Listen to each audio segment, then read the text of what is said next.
Did you know there are 6 different types of appointments when you're accessing your GP or practice? And in this episode, I'm going to explain all 6 different types, which ones are most suitable for certain situations, and everything you need to know about GP appointments. Let's tech enhance your primary care and learning.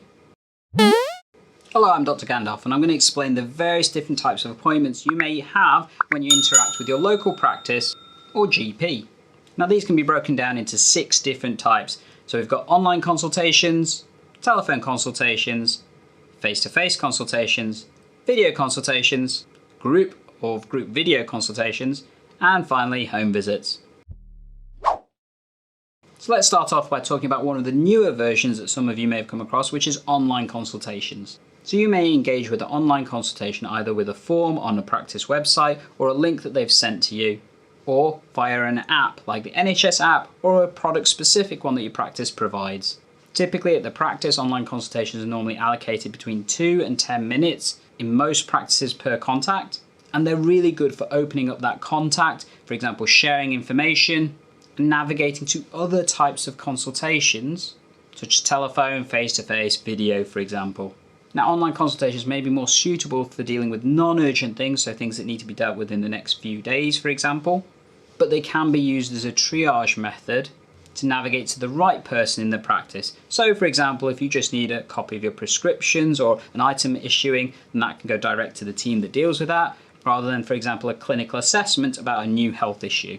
One of the key parts of online consultations that many practices now use is using something called the photo consultation. So patients being able to send photos or other kind of media to help understand the issues that they're having. This works really well, for example, for things like skin issues, throat problems, and sharing other types of information, if you have the technology to do it.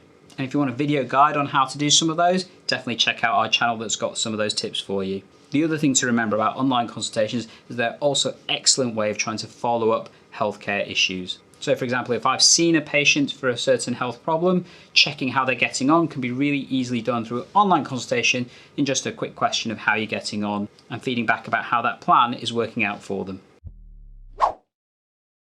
Next, we've got telephone consultations, which is probably one of the main routes of consultations we have in practice.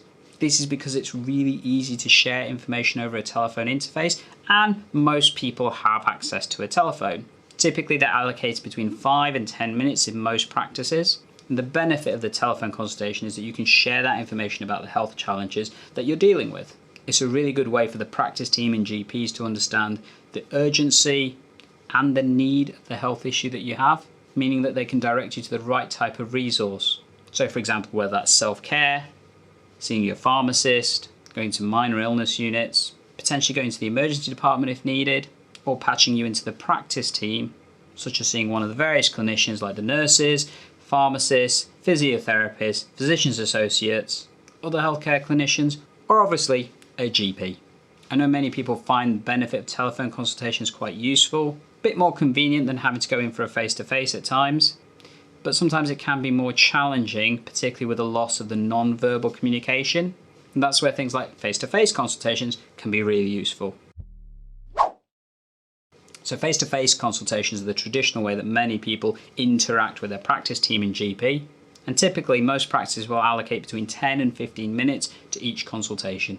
This form of consultation is best suited, for example, if you need to do an examination or if there's communication difficulties, and absolutely maintaining continuity and building that relationship with the patients and the clinicians, which can often lead to better outcomes, especially for complex health issues. Things like COVID have helped us understand the importance of the best use of resources, including things like face-to-face consultations, and making sure that they happen in a safe and effective way for all parties involved, which as a result led to the increased use of things like video consultations.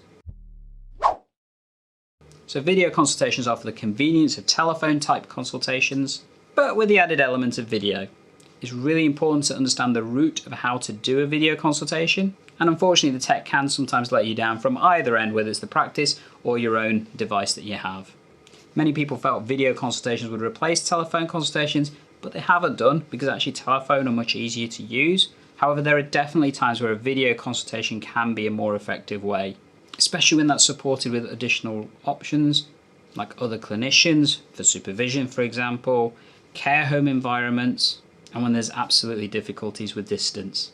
Most practices will tend to allocate between 10 to 15 minutes per consultation, and it's important to know the best ways of accessing these. And if you'd like a guide of my top 5 do's and don'ts for patients for video consultations, check out this video right here. Now, the next type of consultation we're talking about is one of the newer ones available, and these are group consultations. These can be either face-to-face group consultations or video group consultations, and they are seen as a new way of trying to support patients with particular health issues where they can also learn from the clinician as well as from other patients. There's really good evidence for this being effective for chronic health problems like diabetes, COPD, and increasingly being used in other areas, for example, like with chronic pain challenges, skin issues, and other parts of the healthcare system. These tend to be structured appointments, facilitated by somebody from the practice, and often allowing for a period of time which is dedicated to each individual patient as well. Most practices may allocate anywhere between 30 minutes to 90 minutes for these types of consultations, and when done right and engaged with properly, they can lead to a real improvement in the quality of health for patients and the outcomes for their health issues. And the sixth type of consultation that we're talking about is the home visit. Now, this is a consultation that obviously happens outside of the practice environment in the patient's own home typically. And this is normally reserved for those patients that are either bedbound, having palliative care issues, or in special circumstances. It's important to know that home visits are not normally offered for convenience or because of lack of transport, because often a clinician that's doing visits can see 3 or more other patients for other health issues in the same time that it takes to do one home visit. However, a home visit is a really great way of seeing a patient in their own environment, and this can be a real benefit for some of the additional roles that we're seeing, so things like health and well-being coaches, social prescribed link workers, and other types of community teams which are there to support our patients. It's important to remember that home visits are on the advice of the practice team, so do check with your practice on how to organise these. Which of these consultation methods are the ones that you found most effective for your healthcare needs? Let me know in the comments down below.